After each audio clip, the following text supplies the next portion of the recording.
Blog Talk Radio. Oh, cool. There we go. We get to screw up another Saturday afternoon.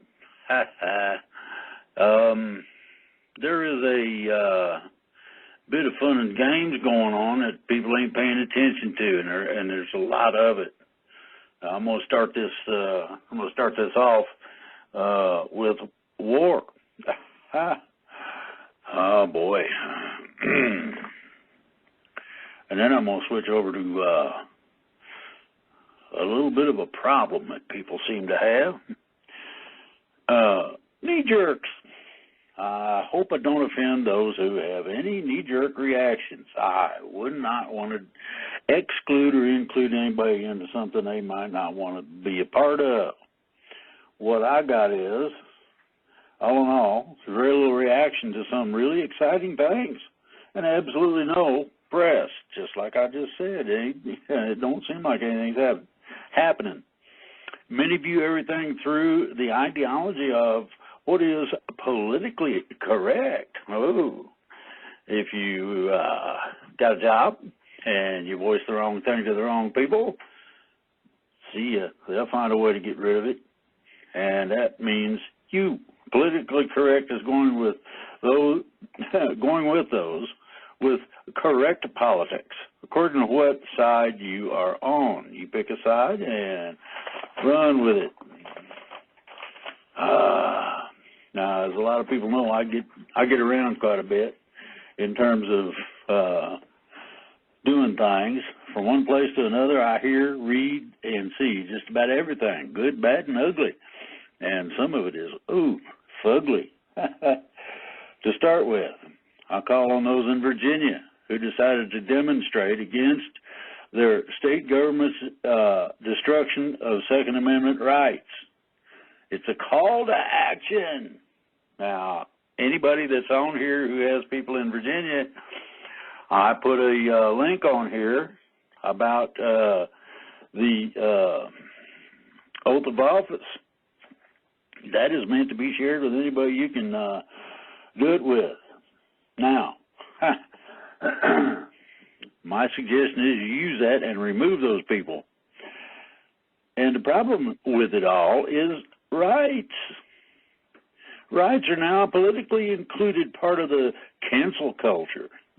And, well, there's some people that really need to be beat over the head with some things. Let's see here. Where is that? I'm pretty sure it's in this magazine. Come on. Here we go. Cancel culture hits Coopertown. This is in Washington Examiner, January 28th. And what it deals with, in the history of baseball, 16 pitchers have retired with 3,000 or more strikeouts. 14 of them are in the Hall of Fame. The other two are Roger Clemens and Curt Schilling.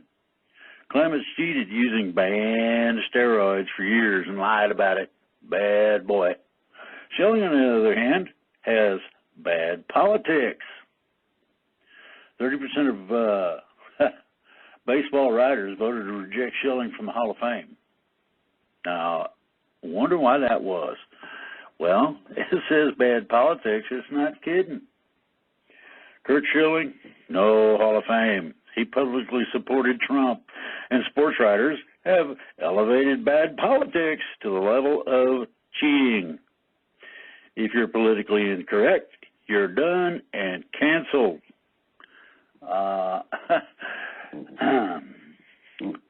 Expressed politically incorrect views and aligning with Trump supporters kept him out. Sports writers elevated all that to cancel culture, cheating levels. Nasty boy. The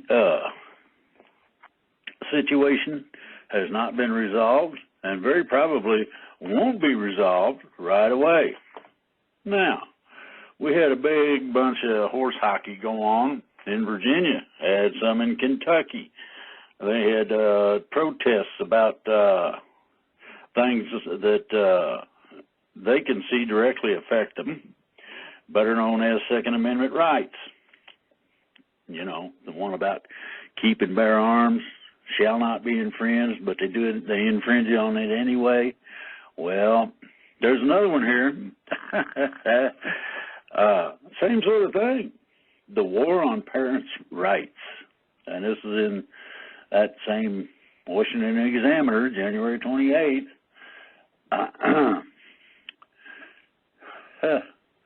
Our school kept parents in the dark. Now, public schools are fast-tracking minor gender transitions. Without telling me or my wife, I'm quoting from this thing, without telling me or my wife, they referred to her by her new name. They treated my daughter as if she were a boy, using male pronouns and giving her access to gender-neutral restrooms. Public schools across the country routinely invoke district gender policy to justify hiding information about children's gender transitions from their parents. That's a shitload of problems. But a courageous group of Wisconsin families is threatening to sue. Why are you threatening? File the friggin' lawsuit. Start removing these dinks. Yeah, you heard me. A dink, by the way, is when you hit a note on a piano and it don't come up with a nice clean hum, but goes dink. That's what a dink is. Courageous group threatening to sue the Madison Public School District over its gender policies, which permit schools to deny parents any information about their child's gender identity or possible gender transition plans. They get a demand letter.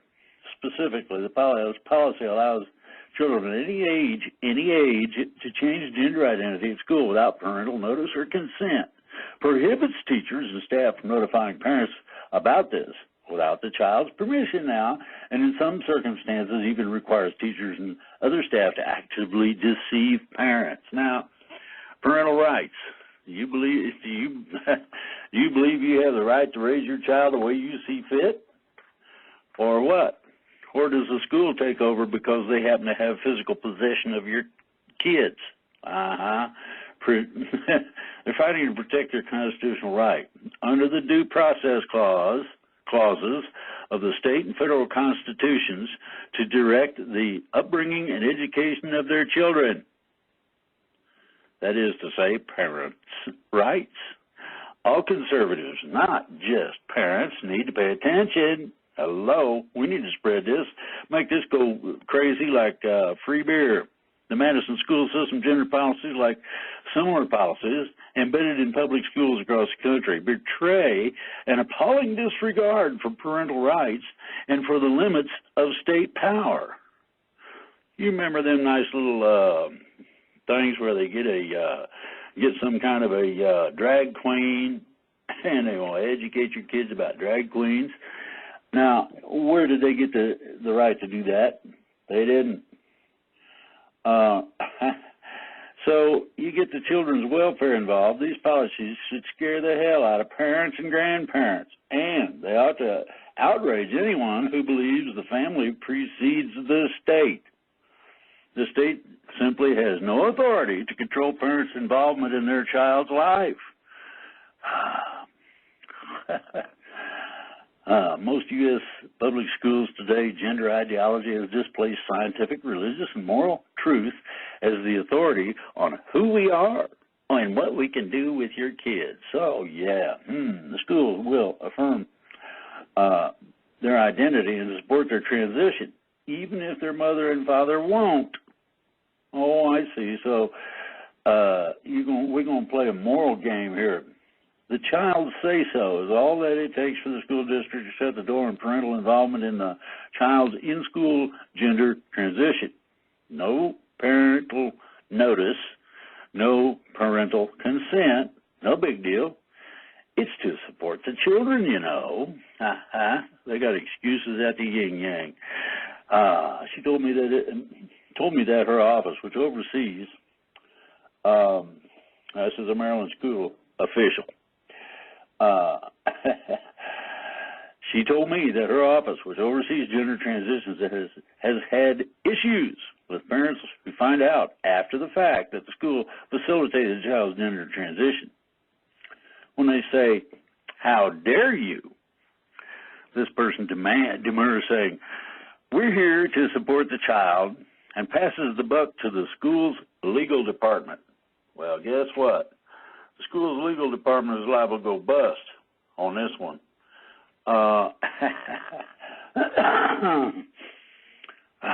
Support means just one thing: fast-tracking the child's transition, whether parents are on board or not. We don't care. We're in charge. I don't want to bet.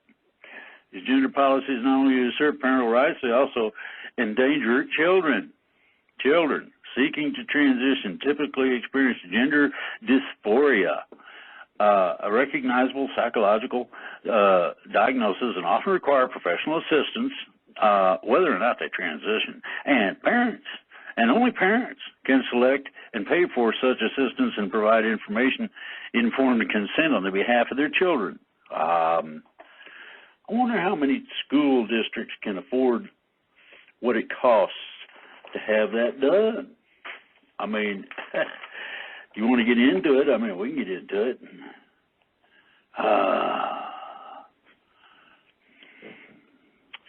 Yeah, I lost my place. I love paperwork. It's almost more fun than I can stand. Madison officials claim they received no complaints when they released their gender guidance. Luke Berg, the attorney representing the Madison families, why most parents fail to protest such policies, much less file a lawsuit. Well, it's pretty simple. God love it. Quit arguing with me, paperwork. I can get real upset with you real quick. Most parents simply aren't aware. The Madison School District adopted these policies just a few years ago within a 35-page document containing a variety of other policies. And as you can imagine, didn't exactly promote the portion that directs staff to hide gender transition from parents. Most parents were shocked, very troubled, and multiple were willing to join a lawsuit to challenge them. You guys need to remove these we're in charge people from their seats. Abstract idea of parents' rights. Boy, even so, some courageous Madison families are challenging the state's power grab. The law is on their side. The Supreme Court, and so they've already been through court, and they ain't paying no attention. They don't feel like they have to pay attention. So they don't. The Supreme Court has recognized that the interest of parents in the care, custody, and control of their children is perhaps the oldest of the fundamental liberty interests, and parents have the right to direct the upbringing and education of their children under their control. Madison court rulings and decisions from other states uphold parents' rights too. So, it goes on, and it ain't nice. You tell me what would be nice about telling you that they can have a drag queen come in and educate your kids. Well, come on now. There's limitations on all this stuff. It's been there. It's legal. Oh, boy. Then we get into other things.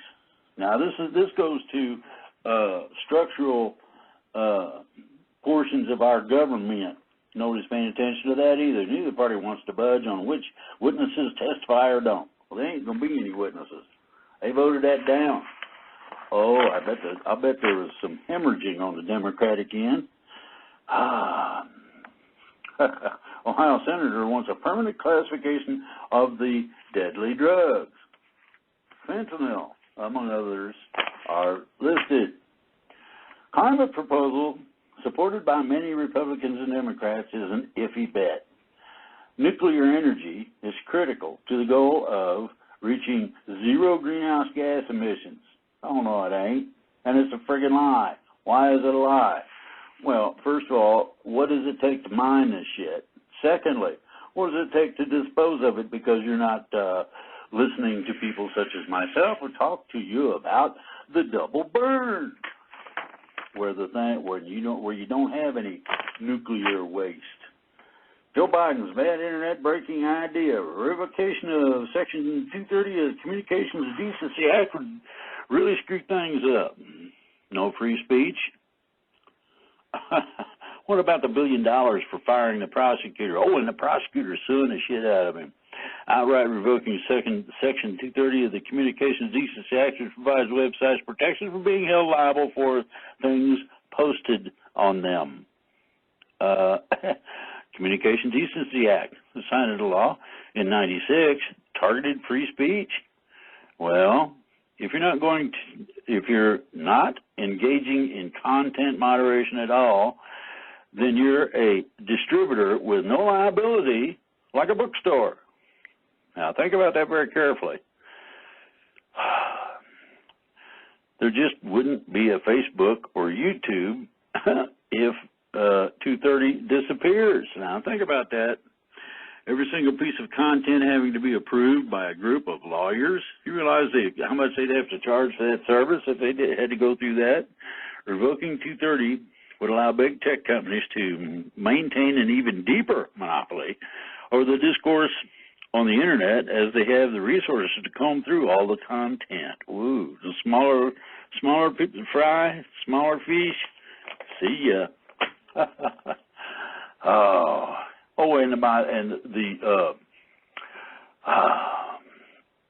The Pentagon is slowly trying to reestablish the moribund custom and reclaim the credibility that goes with it. Return of the Pentagon briefing. That's, and there's a whole bunch of information on some of this stuff. I'm not going to get into all of it, but, Trump has ground to make up on trade politics. Really? Well, I don't think so. Deals are not likely to boost economic growth. This is Sean Higgins. Well, guess what? He must have slept through economics. Seriously.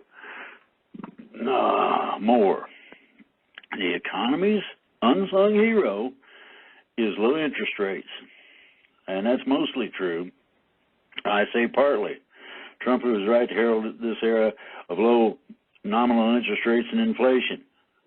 Sharp and relentless decline in interest rates between 80 and 2020 have done the trick. Things are actually better. Now, yeah, the market's going to fluctuate, and that's what it's doing. Federal Reserve Chairman Volcker teamed together with Reagan in a political partnership that slew inflation. Oh, boy. The towering inflation of the late 60s through 80s corresponded with a near 60% collapse in the after-inflation return on stocks. Woo! Index funds have seen better than 50% return. It's coming back. Negative rates would mean falling prices, and the last time that happened, the nation found itself heading into the Great Depression. So,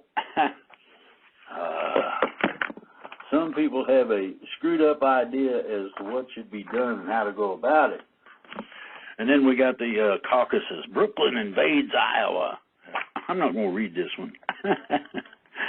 They're not covering things about small towns. They're not covering things about what the average person is really concerned with, what's really going on. Decent jobs, decent place to live, safe places that can go for it the best way possible. Okay. Here's Gurdon. Now, Hugo Gurdon is editor-in-chief of the Washington Examiner. Worst thing, it's that impeachment has been made cheap, a political tactic in the pursuit of power. The impeachment has become just a play in the bigger game of winning power, just all about power. Now, Zito, she covers Virginia. Oh, my goodness. Localism and community. It's something you don't always get when you choose what to read or see. rather than being shown what you might otherwise miss. And this is small town newspapers. We subscribe. We subscribe for the reason that we want to know what's going on locally, if there's anything of newsworthiness that gets into the paper. Those trusted news stories come from reporters who are actually part of the localities they're reporting on. Real simple. It's the reason people in Rockbridge County trust his newsroom more than they do national news. Think about it. They don't trust. I don't know of anybody that trusts the news. No doubt. They are always needed and critical, he said. They are the heart of where the trust in news lives. The reality of it. Impeachment Democrats and those 90,000 documents that don't exist. Hello. And then they don't even have to go through any of this. Actually, executive privilege and all that doesn't mean anything this time. Impeachment ain't the main event. The Senate, though, is a secondary concern to Democrats and Republicans since Trump is all but certain to survive impeachment. They're supposed to vote on that Wednesday, as I understand, this coming Wednesday. Well, think about this. Recall who fled the GOP camp in the 2018 midterm election. Mainly the squishy suburban moderates. My. Now, here's something. To stop Biden, Sanders and Warren will both have to remain in the race. And what that's going to do is split the vote. And what's going to happen is that Sanders can run as an independent. Oops. Now what do? Well, basically you punt. So you got this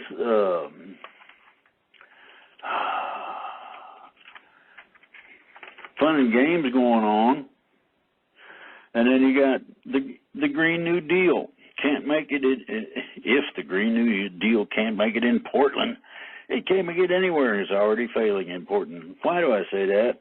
Well, because people started playing games with what it takes to be in business, how you're supposed to conduct things, and all this other happy shit that come down with a lot of regulations. And guess what happened? Mom and Pop said, "Screw it, I'm retiring. I had enough of that." Now, I've covered some of this pro-gun rights activist rally in Virginia. I've already covered that. I'm not going to cover it twice. However, here's a gun. I read a lot of gun magazines, and the reason I do is simply because I want to know what is available, whether it's a good deal, whether or not I might even want to be bothered with one, that sort of thing. And I'm not sold on a bunch of the stuff in it, but censorship continues. Now, gun magazines have been negated from all newsstands. They're trying to blame the gun. They're trying to put everybody out of business that has anything to do with it. I'm going to try to reverse some of that in the near future. Exceptions to the rule that the Supreme Court will not apply First Amendment mandates on private actors. Well, I'm sorry, but that don't fly. You have already ruled that the First Amendment applies to everybody. Freedom of the press from governmental interference under the First Amendment does not sanction repression of the freedom by private interests. Really? Oh, boy. Well, let's open the can of worms then. It's easy to argue that private companies are not subject to limitations of government action. Really? Well, you're doing business in a country that operates according to a thing called the Constitution. And here's the problem with it. It's easy to argue that private companies are not subject to limitations of government action. Want to bet?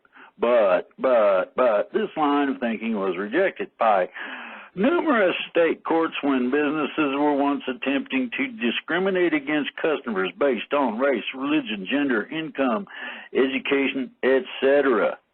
Woo! I'll read you another one. Now, that's just generalized stuff.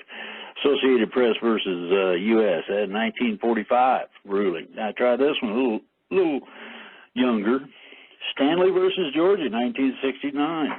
The court claimed it is now well established that the Constitution protects the right to receive information and ideas. Ooh, the right to receive information and ideas regardless of their social worth is fundamental to our free society. The Supreme Court clearly and firmly recognized the right to receive as a natural and necessary extension of the little right to speak in the First Amendment. I'll think about that very carefully.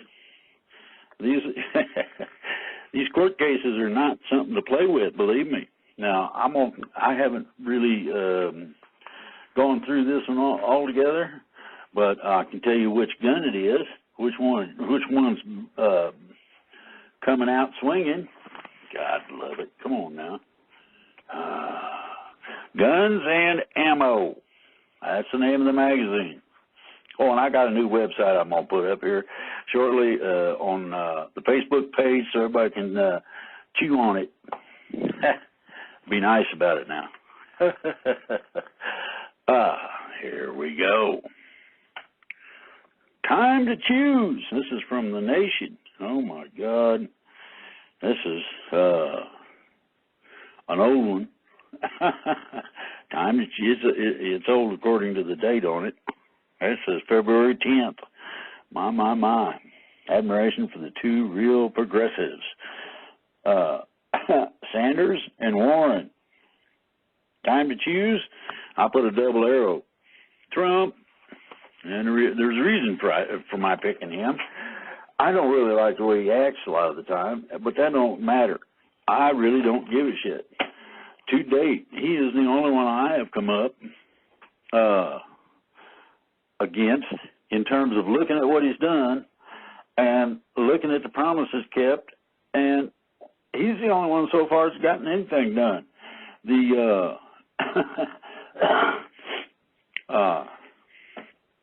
Democrats are too busy trying to get him out of office, which they have failed at so far, and I think there's going to be an exoneration come Wednesday's vote. The myth of the woke CEO.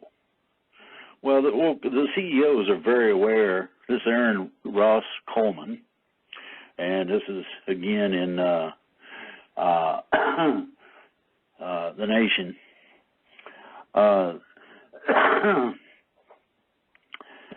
Here's the deal. No rights. You don't have any rights that affect the almighty bottom line, no matter who you think it is. Corporations don't protect us from discrimination. In fact, they often increase it. Ooh. And it gets into some of the rehabilitated reputations. They destroy everything. Slate in Trump's America. In many respects, Fortune 500 companies will be far more progressive and far more significant forces for progressive causes than Washington. Ooh, Daily Beast. Companies like Coca-Cola and Airbnb raised the biggest middle finger to Trump with their multicultural Super Bowl ads, really. And then he did a Muslim travel ban, which I agree with. Slamming the administration. Apple's Tim Cook. Slamming the administration after denouncing neo-Nazi CEOs of companies like J.P. Morgan Chase earned praise in David Gillespie's New York Times piece, The Moral Voice of Corporate America. Oh, really? And condemned in John Carney's Breitbart article, Corporate Antifa, CEOs revolt against American democracy. Well, here's the deal. They really don't care. Honestly, don't care.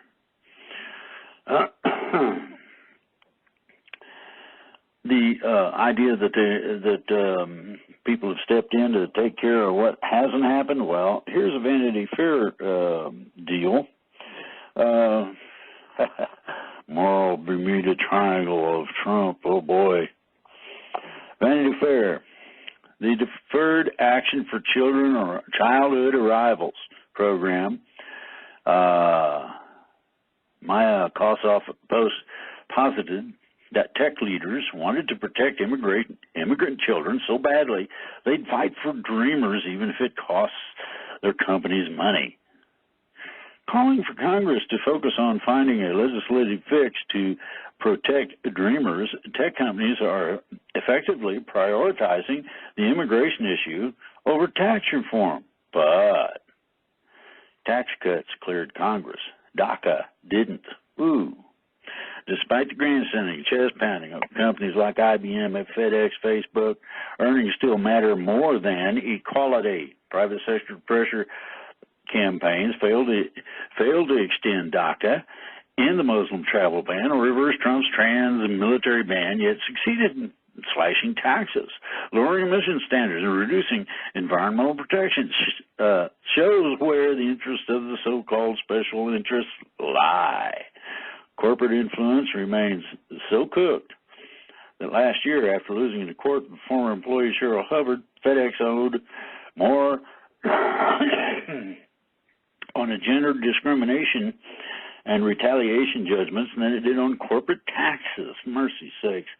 Companies aren't simply floundering in their support for civil and human rights in the Trump era. They often go to war against those rights. Ooh, consider the American International Auditors Association's effort to weaken fair lending guidelines. The American Bankers Association's lobby to loosen redlining regulations. Comcast's arguments against the Civil Rights Act of 1866. Trump's election has marked not the dawn of a new era of enlightened business ethics, but the continuation of privatized affronts to civil rights. Continue to function as a legally mandated profit-seeking organization. These efforts are often angled against equality in the name of efficiency. The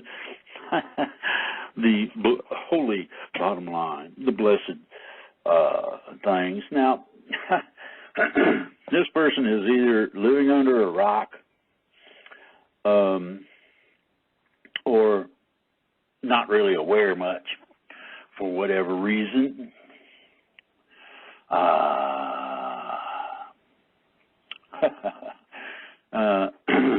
The liberal ally persona functioned as a ruse to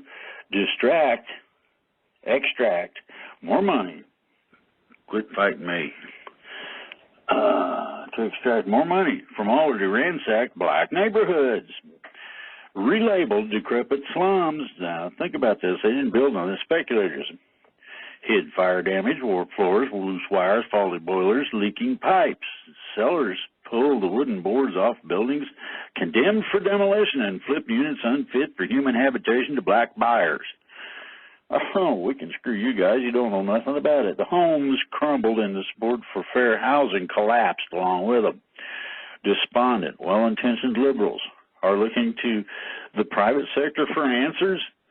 Didn't I just describe what the private sector does in a country where trans workers lose their jobs for being trans and where black women are, on average, earn just 61% of what white men do? You can't trust the instincts of a group of businesses that play both sides of the fence and whose true loyalties follow only profit.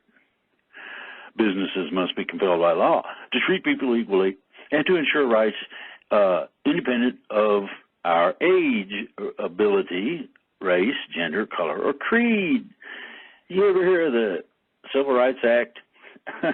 Aaron, you need some education badly. Come on now. These are things that people don't understand. You can take these sucker fishes to court and sink their boat. PSYOPs in the news.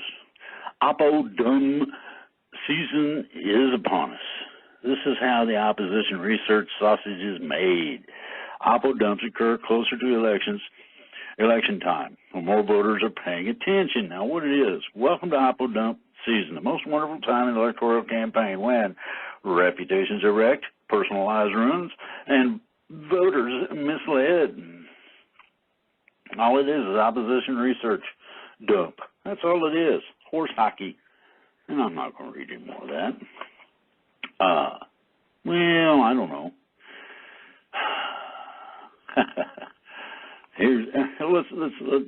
Let's go ahead and screw Nancy Pelosi and the House of Representatives. They need it. The Intercept dug up a longer clip to give more context to Sanders' speech. Now, this is Sanders, but it hits all of them. In his brutal dictator remark, as an aside, in a much longer condemnation of the United States' decision to take military action without congressional approval. Trump qualified that very nicely. You guys can't keep your mouth shut. I ain't telling you what's going on. And he has every right to do that. Here we go. Australia is burning. Yeah. So did California. High energy beam weapons used here and California fires. Pictures are all over the internet, Facebook and whatnot.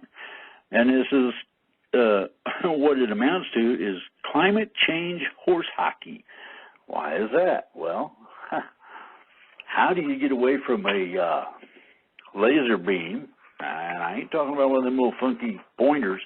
How do you get away from a laser beam that's 6-8 inches across? What has driven climate change policy? 2 words: the coal lobby. That's horse hockey. Sorry. Women are running for for office, and the only problem is you need to start smaller than the presidency. And that's the only problem I see with it. Oh, boy. God mode. 5 years in Silicon Valley. Content creator, build a publishing, focused software and all that other happy shit, and got a whole bunch of real nice perks for it. I signed away the rights to my privacy and image with each new app I downloaded. That's true of all apps. All apps. I would think that no one, especially no 20-somethings, should be this rich. They shouldn't be. What they did was they were smart. They sold out. The economic age after 2008, precarious, overeducated, and complicit in a rigged economic system we knew was undermining our own work. We wonder why we hadn't all sent in job applications to the new hottie on the block. Well, that provides this book this woman wrote. Tech companies are run on a toxic cocktail of misogyny, prejudice, and rampant surveillance. You'd be lucky not to have cameras in the bathroom. Seriously. That's how far this has gone. Does liberalism have its roots in the illiberal upheavals of the English Reformation? Yes. Wasn't that easy? That's a 3-4 page article there at least. We just went right, we just blew a hole in it. Okay, now, we're done with that dog. Talk about things that won't hunt. Boy. Here we go. Hey, Facebook, guess what? You're about to be chastised. By whom? Well, I can, probably supply you with who that is. Facebook. And this is how stupid some of this stuff is that Facebook and others use. Okay? Facebook. Nearly caused an international incident recently. And it had nothing to do with fake ads. Oh, my goodness.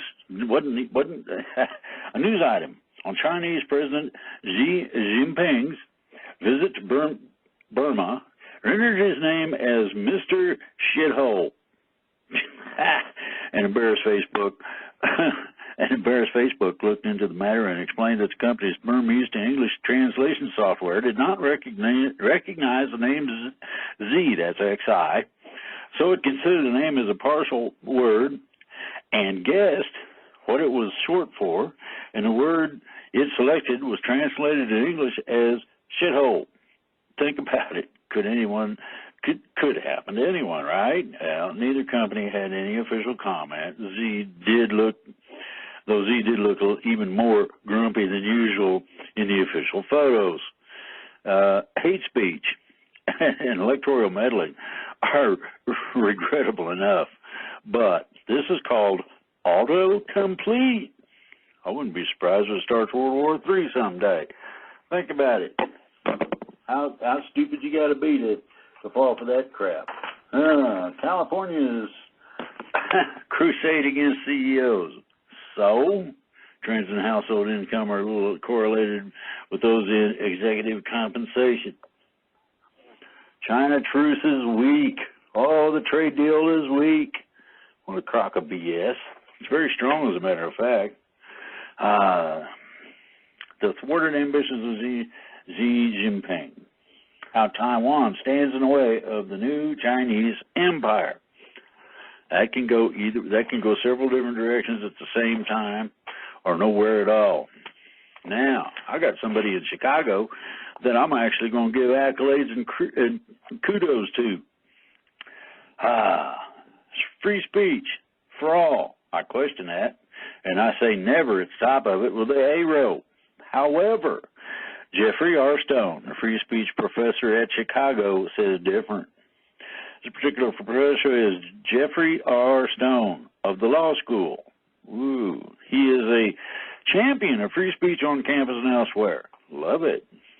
The principles were established in January 2015 and soon got payments. Some 70 colleges and universities have now adopted them for themselves. They wrote a guideline. Everybody else jumped on it because they like it. Well, now here's the thing. Professor Stone is a line of the left. He defends free speech for all. Many on the left would say, what do you mean? It's we who have fought for free speech throughout American history, and you have so often been the stiflers and bullies? Ooh, bad boy, bad boy. He went to the Wharton School with Trump, no less.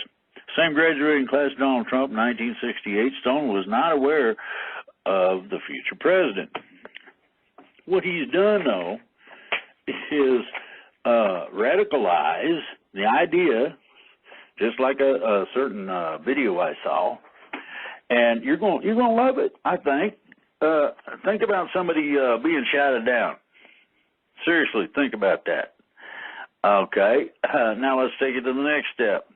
That person had the technician crank the friggin' public address system full up and said, all right, you guys, either you allow me my free speech or shut up. Choose. Oh, my God. They went silent. Then the person says, all right, pick a leader among you and bring them up here. And they had a real nice, lively audience participation discussion. And it worked out. It worked out in the favor of the person who was being shouted down. Oh. From 87 to 94, Professor Stone was dean of the law school. From 94 to 2000, provost of the university. This man is no slouch. You can't be, if you're going to be the dean of a law school or the provost of a university. It don't work that way, like all conservatives. I can tell 100 horror stories about life on campus. It's censoriousness. It's restrictiveness. It's illiberalism. And guess what? Well, aware of conditions elsewhere, he knows about the shoutings down and the disinvitations and all the rest of it. Furthermore, he is concerned about the chilling effect on illiberal campuses.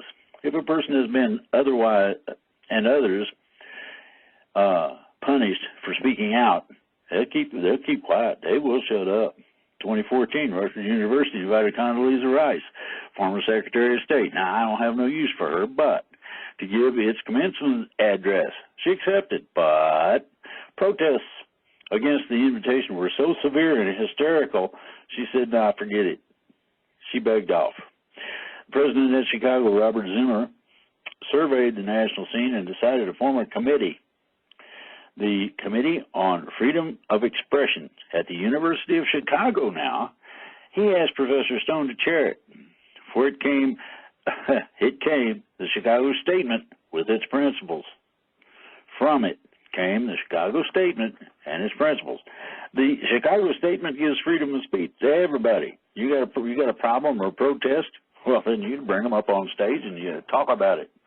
The University has a solemn responsibility not only to promote a lively and fearless freedom of debate and deliberation, but also to protect that freedom when others attempt to restrict it. Now, how far are you going to go with all this?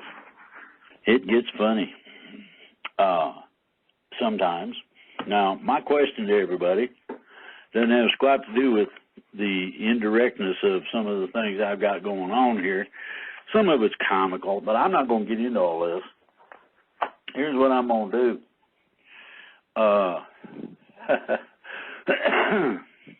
I want everybody to listen up. I'm going to play a song, and I want everybody to listen to the words of it. It has some things to say to people.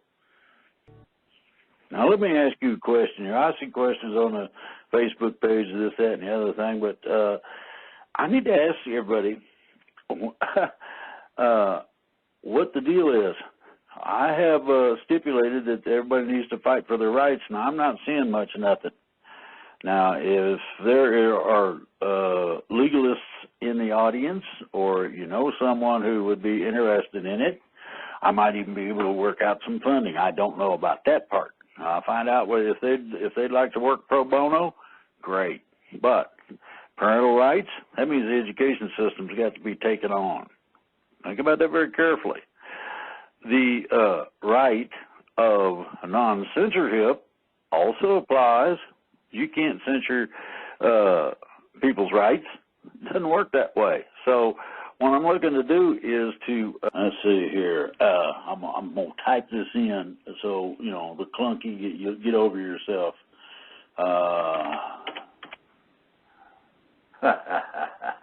ChurchoftheMuzzleFlash.com. It shows this church made out of bullets. Welcome. Enter at your own risk. Oh, yeah, I got it up. That's the last post. Everybody enjoy that. Why? Well, it's going to teach people about shooting. It's going to teach you how to use a weapon. It's going to teach you how to procure food for the table should things go in the toilet. You all need to really pay attention to some of this stuff because it is vitally important to your existence. It really is.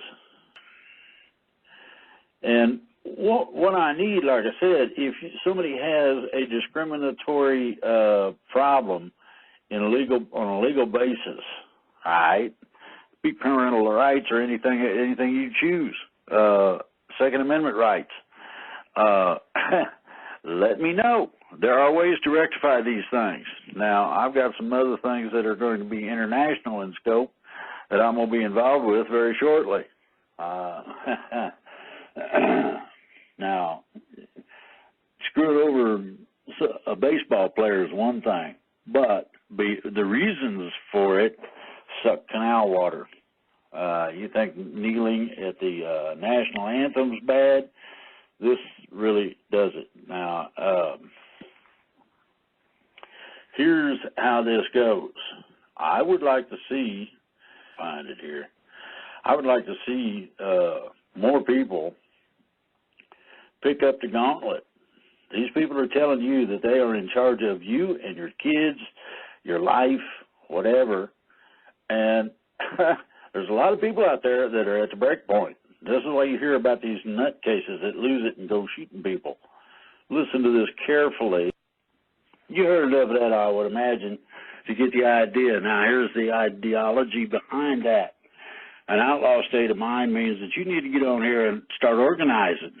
Oh, we got a page with 2,500 people. And it's very simple.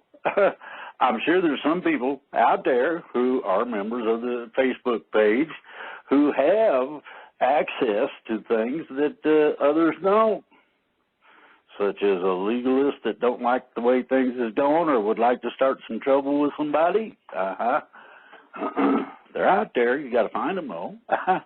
But here's the deal. As you find them, as you your own way, doing your own thing in such a manner that it also affects a load of other people, you are complying with one of the greatest secrets on the planet, one of the greatest secrets in the universe or all of creation. Help people and watch and see what happens. No, you ain't doing them no favors. Tell us, anybody says you think you're doing favors, tell them, I ain't doing you no favor. Now, here's the trick. There's several things in this. Number one, citation of the law in such a manner that the law takes the heat, not the legalist, not you, nothing else, okay? If there are filing fees and stuff that nobody can get passed, people should get in touch with me and let me know. Now, I will here in a short period of time start putting up an email address where people can send me emails that I will get. And I hope that that does the trick. Until that time, you got your homework assignment now. Do me a favor. Go out there and get her done.